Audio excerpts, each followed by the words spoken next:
Hello everyone, welcome to GS of civil services classes. मेरा नाम अंजलि है और आज की वीडियो में हम देखेंगे कि civil services preparation that for 70th BPSC जो लोग भी टारगेट कर रहे हैं, आपको कौन से मिस्टेक्स नहीं करने हैं so that you ensure your seat in the 70th BPSC final list. तो उससे पहले स्टार्ट करने से पहले मैं बीपीएससी मेंटरशिप प्रोग्राम के बारे में बताना चाहती हूँ। मेरे द्वारा रितेश सर के द्वारा बीपीएससी मेंटरशिप प्रोग्राम चल रहा है ऑन द टेलीग्राम। तो अगर आपको इसमें ज्वाइन करना हो तो जो नंबर यहाँ पे शो हो रहा है आप सर को कांटेक्ट कर सकते हैं। एंड बेसिकली इसमें ये है कि हम प्रीलिम्स, मेंस एंड इंटरव्यू, इसमें सब कुछ इंक्लूडेड है, जिसमें हम डेली बेसिस पे आपको एक मेंटरशिप, एक गाइडेंस प्रोवाइड करेंगे कि आपको अपने जो भी सिलेबस है, जो बेस्ड होता है सिलेबस प्लस PYQs पे, तो वो आप कैसे कवर कर सकते हो, for which we give the daily targets, weekly targets and the monthly targets. तो इस तरीके से आप डेली टारगेट्स को फॉलो करते हुए अपने सिलेबस एंड PYQs को कवर करोगे। प्लस उसके साथ वीकली आपकी टेस्ट चलती है। फॉर एग्जांपल सैटरडे को प्रीलिम्स का टेस्ट चलता है, संडे को आपकी मेंस की टेस्ट चलती है। जो वीक में आपकी जो डेली टारगेट्स कंप्लीट होती है उसी के बेस पे आपके टेस्ट लिए जाते हैं, जिससे आप वैलिडेट कर सकते हो। आपको पीयर कॉपीज़ का एक्सेस मिल जाता है ताकि आप अपने जो भी आपके कॉम्पिटिटर्स हैं, जो और भी स्टूडेंट्स जुड़े हैं, आप उनकी कॉपी देख सको। आपकी जो कॉपीज़ चेक होती है, जो टेस्ट की कॉपी चेक होती है, उसकी बहुत डिटेली फीडबैक्स आपको प्रोवाइड किए जाते हैं, जिससे आप अपने परफॉर्मेंस में इम्प्रूवमेंट ला सको। एंड ये सारी चीज़ें इंक्लूडेड है ये बीपीएससी मेंटरशिप प्रोग्राम में। तो जो भी कोई इंटरेस्टेड है सर के नंबर पे कांटेक्ट कर लीजिए and you are welcome to join the BPSC mentorship programme. तो coming back to this video, तो वीडियो में हम देखते हैं कि आपको क्या नहीं करना चाहिए during preparation, because chances of making mistake is very probable in the civil services examination preparation. Because जो जर्नी होती है सिविल सर्विसेज एग्जामिनेशन की, वो अप्रॉक्स 1 ईयर तक एक्सटेंड हो ही जाती है, because it includes the 3 stages. एक तो प्रीलिम्स होगा, मेंस होगा एंड देन उसके बाद आपका इंटरव्यू होगा। तो इसमें ये हो जाता है कि लोग, ज़्यादातर स्टूडेंट्स इसको क्या लेते हैं कि इसको बहुत अलग अलग डायमेंशन में इसको तोड़ लेते हैं कि प्रीलिम्स बहुत अलग हो गया, मेंस अलग हो गया, इंटरव्यू अलग हो गया। बट ये नहीं देखते जो सिलेबस है वो बहुत कॉमन है फॉर ऑल द 3 स्टेजेस। तो हमें एक इंटीग्रेटेड प्रिपरेशन करने की ज़रूरत है। तो इन्हीं सब मिथ को मैं हटाने चाहती हूँ इस वीडियो के थ्रू कि आपको प्रिपरेशन के दौरान कौन सी गलतियाँ नहीं करनी चाहिए and you should avoid these mistakes wholeheartedly. तो हम देखते हैं, please do not make this mistake and please आपको क्रैक करना है अगर 70th बीपीएससी, तो प्लीज़ ये सब मिस्टेक्स को ना फॉलो करें। एंड जो भी ये स्ट्रैटेजी आप फॉलो कर रहे हैं एंड जो भी बीपीएससी मेंटरशिप प्रोग्राम में भी हैं, आप इन सारे, अगर आप ये मिस्टेक कर रहे हैं तो आप वहीं पे उसे रोक दें and try to include this tips in your strategy to make your preparation more effective. तो पहला हम देखते हैं कि जो पहला मिस्टेक है, तो उसमें हम देखते हैं कि focus on prelims only, not on mains before prelims. तो सबसे मेजर प्रॉब्लम अभी जो चल रहा है कि प्रीलिम्स पे ही लोग फोकस करते हैं। 8 से 10 महीना सिर्फ प्रीलिम्स पढ़ते हैं एंड जब प्रीलिम्स निकल जाता है तो अब वो मेंस की तैयारी स्टार्ट करते हैं। तो मेंस की तैयारी इन 2 महीनों में प्रॉब्लम क्रिएट कर सकती है आपके लिए। आप प्रीलिम्स तो निकाल लोगे, बट अगर मेंस में ही अच्छा नहीं लिखोगे, जिसकी मार्क्स जुड़ती है, जिसकी सबसे ज़्यादा वेटेज है for making your selection in the final list, आप उसको ही नेगलेक्ट कर देते हो। तो एक तो सबसे पहले ये है कि आप सिर्फ प्रीलिम्स से फोकस कर रहे हो, मेंस का आता पता नहीं है। तो आपको क्या लेके चलना है कि प्रीलिम्स से पहले आपका मेंस हो जाना चाहिए, एटलीस्ट 70% आपका मेंस हो जाना चाहिए, 30% आप प्रीलिम्स के बाद भी कर सकते हो। तो सबसे पहले तो ये होगा, ठीक है। तो ये गलती ना करें। अगर आप अभी सिर्फ प्रीलिम्स पे फोकस कर रहे हैं, आई वुड से कि अभी भी आपके पास 1 महीना है जिसमें आप मेंस पे को दे सकते हैं होल हार्टली, फिर उसके बाद आप प्रीलिम्स में कर सकते हैं। ऐसा लोग इसलिए करते हैं क्योंकि उन्हें लगता है कि prelims and mains are completely different, जो मेरा सेकंड पॉइंट है। ये मिस्टेक है कि ये एज्यूम कर लेते हैं लोग कि prelims and mains completely different होता है, बट ऐसा नहीं है। प्रीलिम्स एंड मेंस के सिलेबस ऑलमोस्ट सेम है, ऑलमोस्ट। कुछ पोर्शंस हैं जो थोड़े डिफरेंट हैं, बट बल्कि ऑलमोस्ट सेम है। मेंस का हिस्ट्री वाला पार्ट जिसमें आर्ट एंड कल्चर है वो थोड़ा डिफरेंट है, बट ऐसा नहीं है कि वो प्रीलिम्स में नहीं पूछ सकता है, क्योंकि वो बिहार स्पेशल में आता है। मॉडर्न आर्ट, पाला आर्ट का पटना कलम क्या है, बिहार स्पेशल का पार्ट है, तो क्यों नहीं पूछ सकता प्रीलिम्स में। ठीक है, उतना डिफरेंट नहीं है। यहाँ पे क्या है कि अप्रोच डिफर हो जाता है, सिलेबस इज सेम। तो इसको क्या लेके चलते हैं कि प्रीलिम्स को बिल्कुल अलग ही लेके चलते हैं, एंड जो मेंस है वो अलग लेके चलते हैं।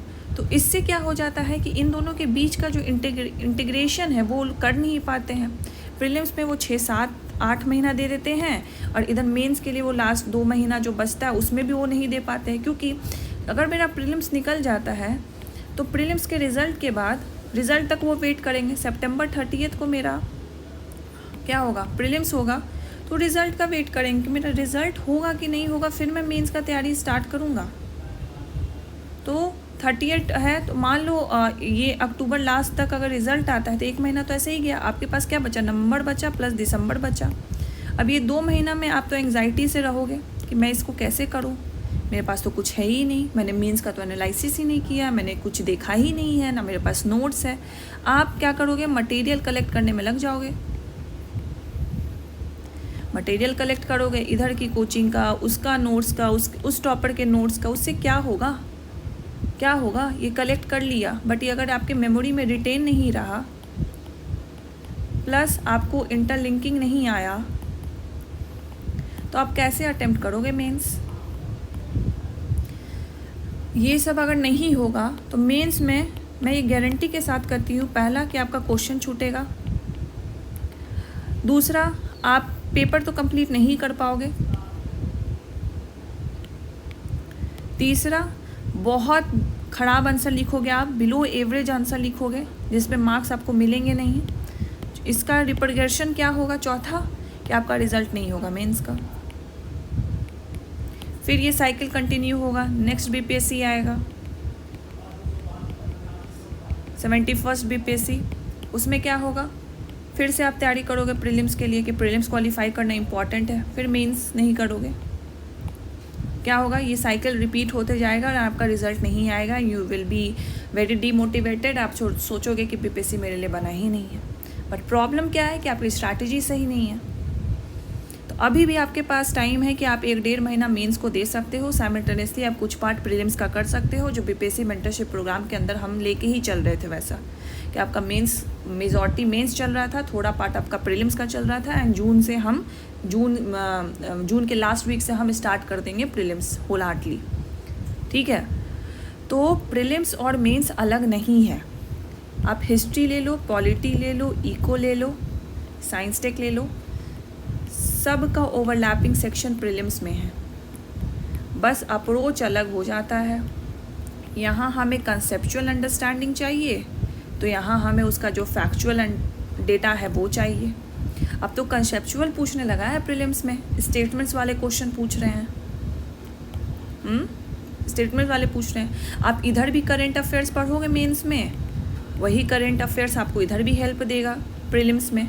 इसमें क्या है, आपको ऐड ऑन कर देना है स्पीडी फैक्चुअल डेटा के लिए। आप इकोनॉमिक सर्वे ऑफ बिहार पढ़ोगे जियो एंड इको में मेंस के लिए, तो प्रीलिम्स में भी आपको economic survey of Bihar and India चाहिए, राइट। आप हिस्ट्री में पढ़ोगे, सारे मूवमेंट्स को पढ़ोगे आप, non cooperation movement, quit India movement, civil disobedience movement, help नहीं करेगा आपको प्रीलिम्स में, क्योंकि अब तो ऐसा है नहीं फैक्चुअल। अगर फैक्चुअल पूछता भी है तो ईयर पूछेगा, कहाँ हुआ था, लोकेशन पूछेगा, लीडर पूछेगा, ऑब्जेक्टिव पूछेगा। आप इसमें नहीं पढ़ोगे क्या मेंस में, जो आपको हेल्प नहीं करेगा प्रीलिम्स में।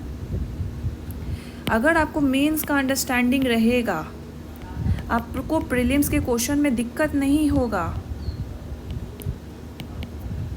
बहुत बच्चों का मैसेज आया हुआ है रितेश सर को, इवन मी, कि आप जो बता रहे हैं कि हाँ मेंस करने से प्रीलिम्स के क्वेश्चन सॉल्व होते हैं और उनके हो रहे हैं क्वेश्चन सॉल्व, ये सिर्फ मैं नहीं बोल रही हूँ, बच्चों के फीडबैक्स हैं। आप करके तो देखो, कंसेप्चुअल अंडरस्टैंडिंग है आपको, ठीक है, कंसेप्चुअल अंडरस्टैंडिंग है, आपका एप्टीट्यूड डेवलप हो जाएगा। अगर आपको फैक्चुअल डेटा नहीं भी पता है ना, यू हैव दैट एप्टीट्यूड कि आप वो क्वेश्चन टिक कर दोगे। Prelims will be a piece of cake for you.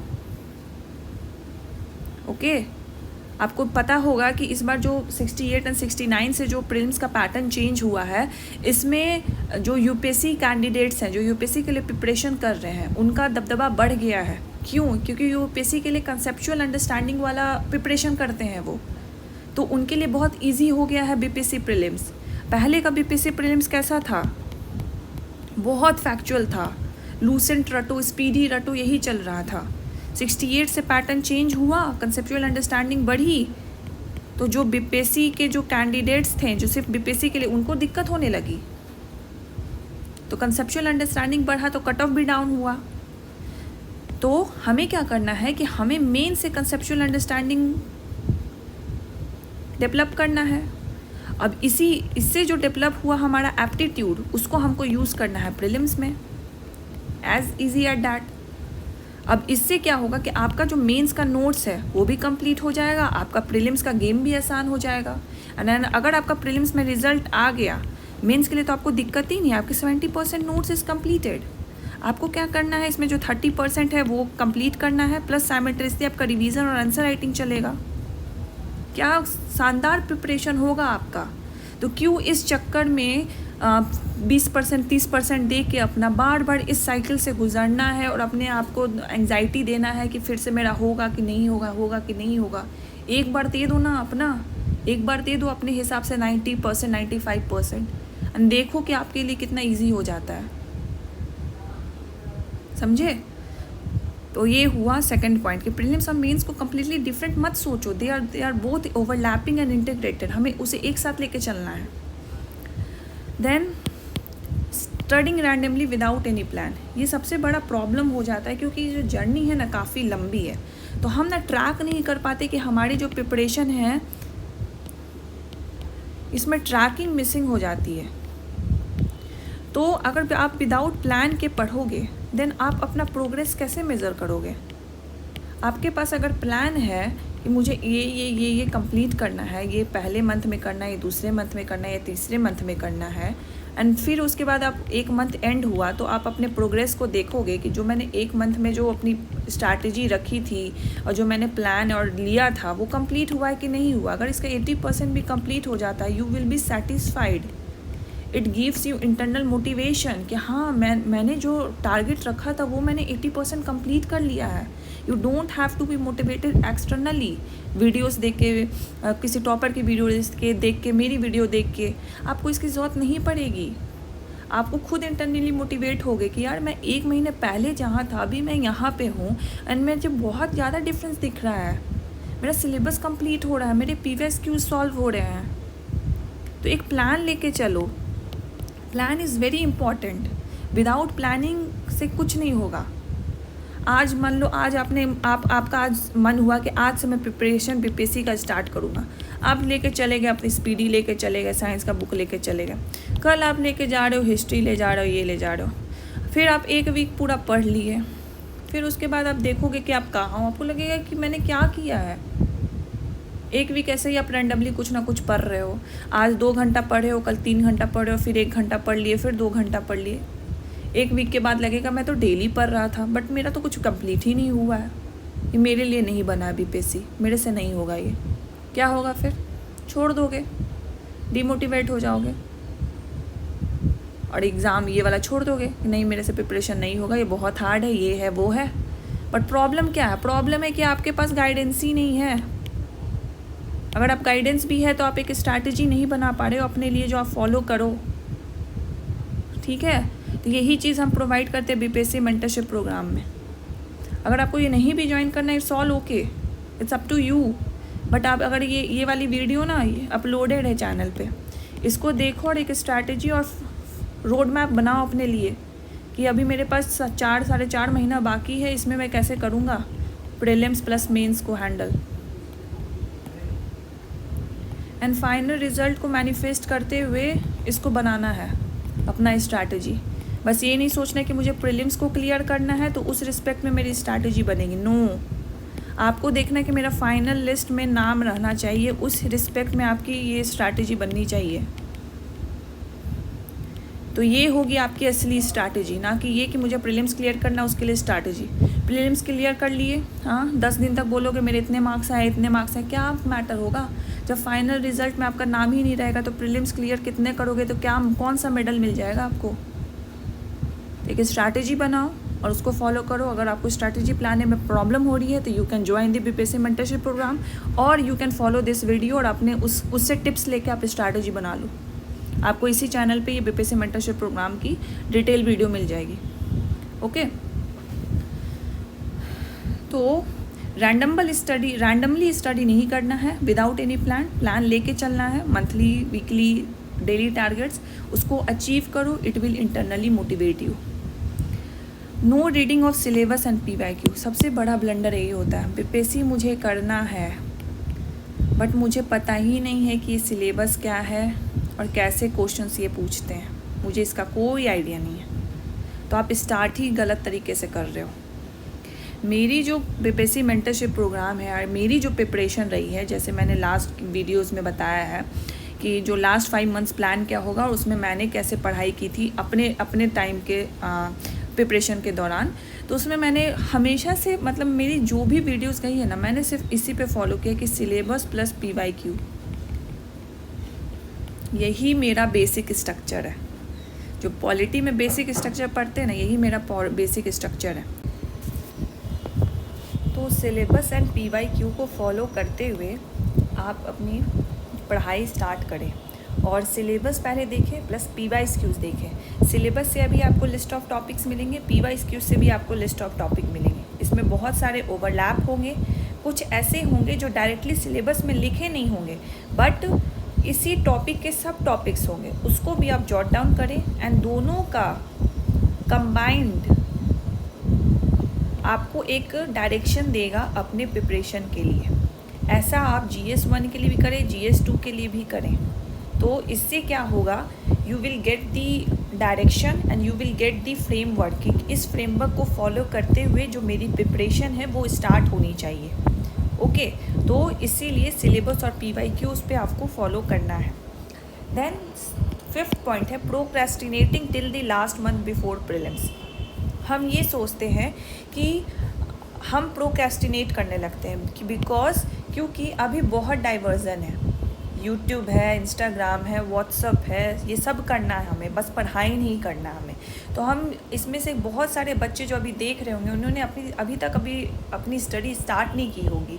वो सोच रहे होंगे अभी तो मेरे पास 4 महीना, अभी तो मेरे पास इतना महीना है, मैं कर लूँगा स्टार्ट, मैं कर लूँगा। मैं आपको ये चीज़ बोलना चाह रही हूँ कि अभी कंपटीशन बहुत ज़्यादा है, ठीक है। तो आप अगर नहीं पढ़ रहे हो ना तो बाकी लोग पढ़ रहे हैं। तो अगर आपको इस रेस में आना है और इस रेस में जीतना है तो अभी से ही पढ़ाई चालू करनी होगी। तो प्रीलिम्स स्टार्ट होने से सितंबर 30 को होने वाला है, तो वेट मत करो कि इसके 20 दिन पहले मैं बस यूट्यूब मैराथन वीडियो देखूंगा और मेरा हो जाएगा। मैंने बहुत ऐसे लोगों को देखा है जो यूट्यूब मैराथन वीडियो देखते रहते हैं और स्टार्ट करते हैं। अगर 30 सितंबर से एग्ज़ाम है तो 15 सितंबर से स्टार्ट करेंगे, कुछ लोग तो 5 दिन पहले स्टार्ट करते हैं। तो ऐसे पढ़ाई से फिर क्या फ़ायदा। अगर आपका प्रीलिम्स हो भी जाता है बट आपका फाइनल नहीं होगा, अब मेंस नहीं कर पाओगे, आपके पास वो कंसेप्चुअल अंडरस्टैंडिंग नहीं है और मेंस के क्वेश्चन अब पहले जैसे नहीं है कि रिपीटेटिवली एक ही क्वेश्चन पूछ रहा है, वो बहुत डायनेमिक हो गया है, UPSC पैटर्न पे चला गया है। तो फिर ऐसे पढ़ाई करने का क्या फ़ायदा, मत पढ़ो इससे अच्छा। अगर डिसाइड कर ली हो कि मुझे 70th BPSC में बैठना है तो ये भी डिसाइड करो कि मुझे 70th BPSC निकालना है।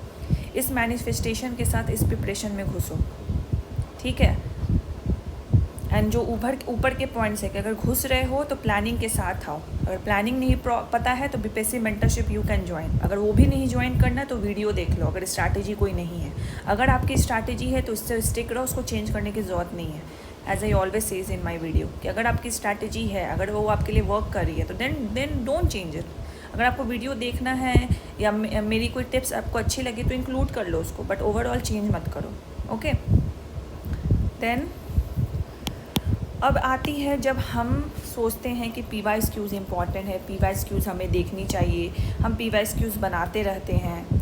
बट PYQs हमने बस ऐसे पलट के देख लिए, पन्ने पलट लिए और देख लिए, उससे कोई फ़ायदा नहीं होने वाला। आपको PYQs लगाना है, और लगाना इन द सेंस ये होता है अटेम्प्ट प्लस एनालिसिस। आपने PYQ 50 अटेम्प्ट किए, उसमें आपके 40 सही हुए और इसमें 10 आपके गलत हो गए। तो आपको ये 40 को भी देखना है कि आपने ये जो सही किया है या ये तुक्का से किया है, या आपको नॉलेज के बेस पे किया है, या आपके इंट्यूशन पे बेस पे किया है। ठीक है, जो तुक्का के बेस पे किया है उसको आपको रिवाइज़ करना है, जो नॉलेज के बेस पे किया है उसको भी आपको देखना है कि हाँ चलो ये टॉपिक मेरा स्ट्रॉन्ग है। एंड जो इंट्यूशन के बेस पे किया है तो आपको ये देखना है कि किस टाइप का वो क्वेश्चन है। ऐसे क्वेश्चन रिपीट हो सकते हैं जहाँ पे मैं इंट्यूशन लगा सकता हूँ, वो पैटर्न आपको आइडेंटिफाई करना है। एंड जो गलत हुआ है इसमें भी आपको आइडेंटिफाई किया है कि नॉलेज की कमी से गलत हुआ है, कि मैं इंट्यूशन नहीं लगा पाया, या एप्टीट्यूड वो चीज़ नहीं लगा पाया, या मुझे याद है तब भी मैं वो नहीं लगा पाया, या मैंने कोई सिली मिस्टेक कर दिया है। आपको अपने मिस्टेक्स को आइडेंटिफाई करना है। आइडेंटिफाई करने के बाद आप एक बनाओ लिस्ट कि आप किस टाइप के मिस्टेक्स करते हो। फॉर एग्जांपल आप सिली मिस्टेक्स ज़्यादा करते हो, तो सिली मिस्टेक्स में भी क्या करते हो, आप क्वेश्चन सही से नहीं पढ़ते हो, बहुत हड़बड़ाहट रखते हो, या ऑप्शंस पूरा नहीं पढ़ते हो, बस पहला ऑप्शन देखते हो और उसको टिक मार देते हो। तो ये इस तरीके से आप सिली मिस्टेक्स का लिस्ट बनाओ। और जब भी कोई प्रीलिम्स टेस्ट अटेम्प्ट करो, फॉर एग्जांपल जो BPSC मेंटरशिप से जुड़े हुए हैं तो सैटरडे को उनका प्रीलिम्स टेस्ट होता है ना, आप इस लिस्ट को देखो कि आप इस लिस्ट में सिली मिस्टेक करते हो, ये करते हो। आप इसको एक बार देख लो, आपके ना दिमाग में बहुत फ्रेश रहेगा कि ये सारे मिस्टेक्स मैं करता हूँ। तो आप ये सब मिस्टेक्स अवॉइड करोगे जब आप अटेम्प्ट करोगे ना टेस्ट तब। इसी तरह हर टेस्ट के पहले आपको ये मिस्टेक्स देखने, अपने लिस्ट देखना है कि आप क्यों ये मिस्टेक्स करते हो, कौन से मिस्टेक्स करते हो, और वो एकदम फ्रेश रहेगा। फिर जब आप अटेम्प्ट करोगे तो वो मिस्टेक्स को अवॉइड करोगे। इसी तरह आप धीरे धीरे ये मिस्टेक्स अवॉइड करने लगोगे, आपको फिर ये लिस्ट की ज़रूरत नहीं पड़ेगी। ओके, तो इस तरीके से हमें एनालिसिस करना होता है। तो सिर्फ BPSC PYQ पलट देना, 1-2 टिक मार देना, उससे नहीं होगा। टिक मारने के बाद हमें एनालिसिस करना है, कितने गलत हुए, कितने सही हुए तो मेरा कौन स्ट्रॉन्ग एरिया है, गलत हुए तो कौन सा मेरा वीक एरिया है, कौन सा सिली मिस्टेक है, ये सब आपको आइडेंटिफाई करना है ना, उसको रेक्टिफाई करना है और नेक्स्ट टेस्ट में आपको इम्प्रूवमेंट करना है। ओके, तो ये हो गया कि ये गलती आपको नहीं करनी है। Demotivation, up stand down during preparation. अब ये जर्नी इतनी लंबी होती है तो एवरीवन गेट डीमोटिवेटेड हमेशा, 2-3 दिन पे, किसी का 1 दिन पे भी हो जाता है, किसी का 1 वीक के बाद भी हो जाता है। तो ये जो फ्रीक्वेंसी है वो वैरी करती है, बट एवरीवन गेट्स डीमोटिवेटेड कि अब मैं इतना पढ़ रहा हूँ बट एग्ज़ाम अभी दूर है, मेरा होगा कि नहीं होगा। अनश्योरिटी रहती है, बहुत अनश्योरिटी है। Probability of selection becoming very less with time, क्योंकि कॉम्पिटिशन बहुत बढ़ते जा रहा है, नंबर ऑफ़ कैंडिडेट्स बहुत ज़्यादा अपीयर हो रहे हैं, अच्छे कैंडिडेट्स अपीयर हो रहे हैं। तो you have to work so hard that you have to get par with them. इतना करना है आपको मेहनत, आप उससे ऊपर हो जाओ, अपर एज पे चले जाओ आप। तो ये डीमोटिवेशन हमेशा रहेगा, इसका कोई तोड़ नहीं है कि मैं कुछ अभी बोल दूँ तो आप डीमोटिवेट नहीं होगे। थोड़ी देर के लिए मोटिवेट हो जाओगे, फिर over the period of time ये आएगा। मैं भी हुई थी, मेरा भी ब्रेक डाउन होते रहता है, क्योंकि एक्चुअली मैंने जॉब भी छोड़ा था, वो प्रेशर अलग से था। जब आपको आदत हो जाती है ना कि आपको सैलरी क्रेडिट होता है आपके अकाउंट में, और वो अचानक से वो सैलरी क्रेडिट बंद हो जाता है, it hit you really hard. तो वो चीज़ प्रेशर भी होता है। जो जॉब में भी हैं, जिन्होंने भी जॉब छोड़ा है, ये स्टेप लिया है कि आपको BPSC क्वालिफाई करना है, तो you know what I am saying. तो जिन्होंने जॉब भी नहीं किया है, जो इनका पहला अटेम्प्ट है, दूसरा अटेम्प्ट है, या वो सिविल सर्विसेज में है, उनको भी है कि अंदर से कि कैसे वो फिनेंशियली इंडिपेंडेंट हो विथ रिस्पेक्टेबल जॉब, जिसका रिस्पेक्ट बहुत है सोसाइटी में। तो ये डीमोटिवेशन हमेशा रहता है। बट जो आपका जो गोल है, आपका जो एम है, आप क्यों ये क्वालिफाई करना चाहते हो, for your financial independence, to support your family, to contribute to the development of the country और द सोसाइटी, और बस आपका ये ड्रीम है, आपके पेरेंट्स का ड्रीम है, बस उस गोल को आप अपने दिमाग में रखो और बार बार अपने आप को ये मैनिफेस्ट करो कि मुझे ये एग्ज़ाम क्यों क्वालिफाई करना है, why I have to clear this exam. और फाइनल लिस्ट में मुझे मेरा नाम चाहिए, मुझे ना प्रीलिम्स के लिस्ट में चाहिए, ना मेंस के लिस्ट में चाहिए, बस ये दोनों नहीं है मेरा, मुझे तीनों के लिस्ट में फाइनल PDF में मेरा नाम चाहिए। डीमोटिवेट के बाद मेन पंगा क्या होता है ना, पढ़ाई करना छोड़ देते हैं। 1 दिन छोड़ते हैं, वो एक्सटेंड होके 2 दिन, 1 वीक तक चला जाता है। फिर 1 वीक के बाद फिर से रीबिल्ड करना अपने उस प्लान को, उस रूटीन को बहुत डिफ़िकल्ट हो जाता है। तो अगर आप डीमोटिवेट भी हो रहे हो, जैसे मैं हर वीडियो में बोलती हूँ कि जितने भी डीमोटिवेट हो रहे हो, एटलीस्ट एक दिन में try to study at least 2 hours target के साथ, जो प्लान है ना उसी के साथ 2 घंटा ही पढ़ो। आपके अंदर एक चीज़ रहेगा, मैंने ये दिन पूरा बर्बाद नहीं किया, मैंने एटलीस्ट 2 घंटा पढ़ लिया। ठीक है, अगर आपको बहुत ज़्यादा लग रहा है कि मैं नहीं कर सकता, टेक 1 डे ब्रेक, बट इसको प्लीज़ एक्सटेंड मत करो 2-3 डी पे। फिर आपका ना वो रूटीन ब्रेक हो जाएगा। एंड जब ये स्टडी रूटीन ब्रेक होता है ना, it's very hard to rebuild it again. बहुत हार्ड होता है, नहीं हो पाता है। इसीलिए मैं बोलती हूँ कि अगर इसको ना आप अगर 7 घंटा 8 घंटा डेली पढ़ रहे हो, किसी दिन आपको लगता है 2 घंटा पढ़ो, लेकिन पढ़ो, बिल्कुल उसको दम प्लेन मत जाने दो उस दिन को। ये 2 घंटा भी पढ़ो, लेकिन पढ़ो। अगर नहीं भी पढ़ पाते हो तो 1 दिन का ब्रेक ले लो, लेकिन उसको एक्सटेंड मत करो। नेक्स्ट दिन आपको करना है कि इस दिन मुझे पढ़ना ही पढ़ना है। तो ये 1 डे का आप रिचार्ज ब्रेक ले सकते हो। एक दिन में 2 घंटा पढ़ के बाकी ना पढ़ के उस दिन भी आप रिचार्ज ब्रेक ले सकते हो, बट उसको एक्सटेंड मत करना। It's very difficult to come back to that study plan that you have followed earlier. तो इसीलिए मैं बोलती हूँ प्लीज़ डेली पढ़ो, डेली। हर काउंट इम्पॉर्टेंट रखता है। ये जो प्लान होता है ना कि एक दिन में 16 घंटे पढ़ लिया और 4 दिन में नहीं पढ़ा, ये सबसे बेकार प्लान है, सबसे बेकार। इसमें ना डिसिप्लिन बिल्ड होता है, ना कंसिस्टेंसी बिल्ड होती है, और बहुत रैंडम स्टडी होती है। इससे कोई फ़ायदा नहीं है। डेली आप 5 घंटा 7 घंटा पढ़ो, लेकिन वो ज़्यादा बेटर है। ठीक है, ये ऐसा चीज़ बिल्कुल मत करना, ये चीज़ करो। तो डेली बूंद बूंद से घड़ा बढ़ता है। एक बार हमें घड़ा को भरना नहीं है, भार बढ़ जाएगा। धीरे धीरे बढ़ना है। तो जब धीरे धीरे बढ़ेगा ना, तो आपका स्ट्रेंथ भी बिल्ड होते जाएगा उसको होल्ड करने का। एक ही भार भर दोगे, बैलेंस बिगड़ जाएगा, घड़ा गिर जाएगा, टूट जाएगा। धीरे धीरे बढ़ो, धीरे धीरे आपका स्ट्रेंथ बिल्ड होते जाएगा, तो आप घड़ा को बैलेंस कर रखोगे। ये है। ओके, नेक्स्ट पॉइंट है टारगेट लेस स्टडी प्लान। वही, कोई टारगेट नहीं है कि स्टडी प्लान बना लिया हमने। अब चलो इसका मैं क्या बताती हूँ, ये ऊपर वाले पॉइंट से कैसे डिफरेंट है। आपने स्टडी प्लान बना लिया कि मैं ऐसे ऐसे कंप्लीट करूँगा, पॉलिटी करूँगा, हिस्ट्री करूँगा, इकोनॉमिक्स करूँगा, बट एक टारगेट नहीं रखा कि कब करूँगा।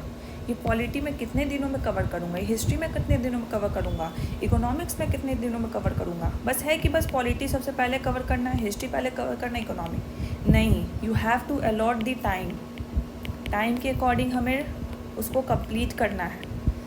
ओके, आपने प्लान, स्टडी प्लान तो बहुत अच्छा बना दिया, लेकिन उसको टाइम ही नहीं दिया। बोला कि अब मैं पढ़ते रहूँगा पॉलिटी, फिर देखूँगा कब तक कंप्लीट होता, फिर उसके बाद मैं हिस्ट्री स्टार्ट करूँगा। तो यही चलते रह जाएगा। हमें एक चार्ट बनाना है कि हाँ मैं 2 वीक में पॉलिटी, 3 वीक में पॉलिटी कंप्लीट करूँगा। तो पॉलिटी में मान लो 40 टॉपिक है, तो इन 3 वीक में मैं 40 टॉपिक को डिवाइड कर दूँगा। तो हर वीक में 15 टॉपिक कुछ रहेगा। अब मैं 15 टॉपिक को मैं डेली में डिवाइड कर दूँगा, तो डेली का 2 टॉपिक रहेगा। इस तरीके से तो टारगेट ले के पढ़ना है। डेली टारगेट लीजिए, वीकली टारगेट लीजिए, मंथली टारगेट लीजिए, उसको ना डिवाइड कर दीजिए, स्मॉलेस्ट टारगेट में डिवाइड कर दीजिए और उसको डिलीट करिए। यही बीपीएससी मेंटरशिप में हम फॉलो करते हैं, और यही मेरी भी स्ट्रैटेजी रही है। आप अगर मेरी प्रीवियस वीडियो देखेंगे जो इससे पहले गई थी, उसमें मैंने बताया है कि मैंने कैसे किया इसको। जो मेरा प्रिपरेशन जर्नी था ना, वो मैंने ब्लूप्रिंट कर दिया बीपीएससी मेंटरशिप प्रोग्राम में। बहुत रिलेट करोगे आप, मेरी जो प्रिपरेशन रही थी और जो मैंने अभी बीपीएससी मेंटरशिप चला रही हूँ। तो उस तरीके से आपको लेके अपना स्टडी प्लान चलना। ओके, नेक्स्ट है कंपेयरिंग योरसेल्फ विद अदर्स।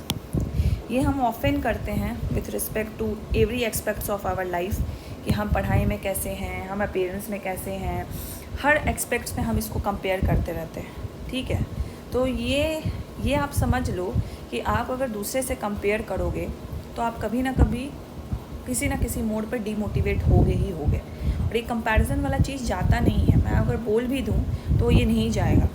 तो आपको क्या करना है कि आपको अपने आप से कंपेयर करना है कि अगर मैं 1 वीक पहले यहाँ पे था, तो 1 वीक बाद में अभी कहाँ पे हूँ। दूसरे से कंपेयर करना, बट एक लेवल पे पहुंच जाओ। फॉर एग्जांपल मैं हमेशा बोलती हूँ कि आप टॉपर कॉपी रेफर करो।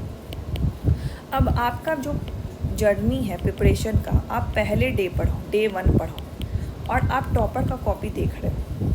आपने डे 1 का आंसर राइटिंग किया, आप टॉपर का कॉपी देखें, आप इससे मैच कर रहे हो, तो आपने इनकी जो प्रिपरेशन जर्नी रही है 5-6 मंथ की, उसको आप भूल गए, और इनकी जो फाइनल कॉपी है उससे आपने फर्स्ट डे की कॉपी मैच कर दी, और आप डीमोटिवेट हो गए कि यार ये कितना बढ़िया लिख रहे हैं, मेरी कॉपी तो कुछ नहीं है। बट आपने इनके जो 5-6 महीने पीछे की जो मेहनत है उसको तो आप भूल गए।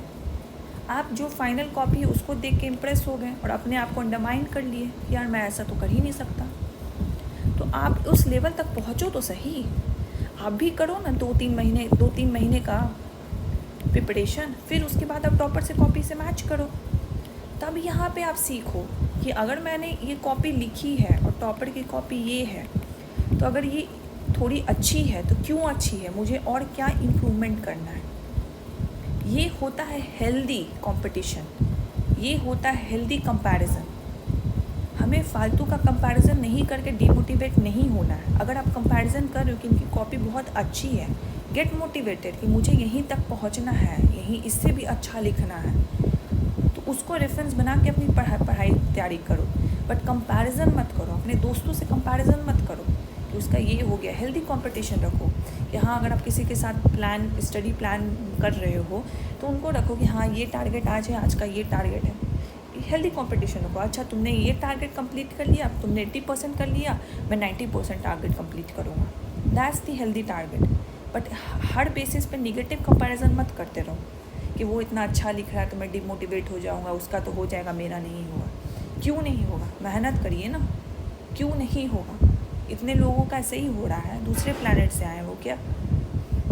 आप ही जैसे स्टूडेंट्स हैं, आप ही जैसे हम भी स्टूडेंट थे, हम भी पढ़ाई किए, मेहनत किए तो सिलेक्शन हुआ। आप भी पढ़ाई करोगे, गाइडेंस के साथ करोगे, एक स्ट्रैटेजी बना के करोगे, आपका भी सिलेक्शन होगा। बस आपका हार्डवर्क और कंसिस्टेंसी चाहिए होता है।